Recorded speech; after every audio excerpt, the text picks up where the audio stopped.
স্বামী স্ত্রী বিবাহ করেছে, বিবাহ করার পর দুইজনই প্রত্যেক দিন যদি 1 কোটি বার করে আই লাভ ইউ বলে স্বামী স্ত্রী পরস্পরকে 1 কোটি বার করে, আর স্বামীর মধ্যেও যদি ব্যক্তিত্ব না থাকে আর স্ত্রীর মধ্যেও যদি ব্যক্তিত্ব না থাকে, ওই সংসার টিকবে না।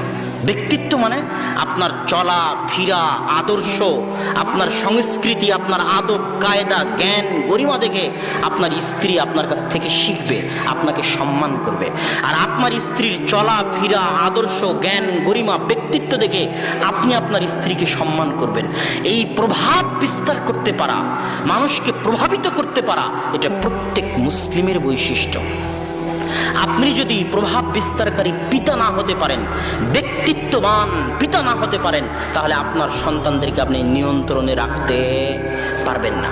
আপনার সন্তান আপনার কথা শুনে না মানে আপনি ব্যক্তিত্বহীন পিতা, আপনাকে তুলে ডাস্টবিনে ফেলে দিতে হবে। আপনি জাতির জন্য বোঝা, পরিবারের জন্য বোঝা। আপনি ব্যক্তিত্ববান স্বামী নন মানে আপনি অকেজো বোঝা। আমি আমার নানাকে দেখেছি, আমার নানার দ্বারা আমি অনেক প্রভাবিত। তিনি একজন প্রভাব বিস্তারকারী ব্যক্তিত্ববান ব্যক্তি ছিলেন। এমন কোনো শুক্রবার দেখিনি যে শুক্রবারে আমার নানা সবার আগে মসজিদে যায়নি। এমন কোনো রমাজান দেখিনি যে রমাজানে তিনি ইতিকাফ করেননি। এমন কোনো সালাত দেখেনি যে সালাত তিনি মসজিদে সবার আগে গিয়ে আজান দিয়ে জামাতের সাথে আদায় করেননি। বহুদিন দেখেছি গরম ভাতে হাত দিয়ে তিনি কেঁদেছেন। তো আমি তার দ্বারা প্রভাবিত, মানে তিনি একজন ব্যক্তিত্ববান আদর্শবান মুসলিম। আর এই যে যুবক যে স্রোতের গায়ে গা ভাসিয়ে দিয়েছে, স্রোত বলতেছে 31st নাইট করতে হবে, যুগ বলতেছে 31st নাইট করতে হবে, তাই সেও 31st নাইট করেছে।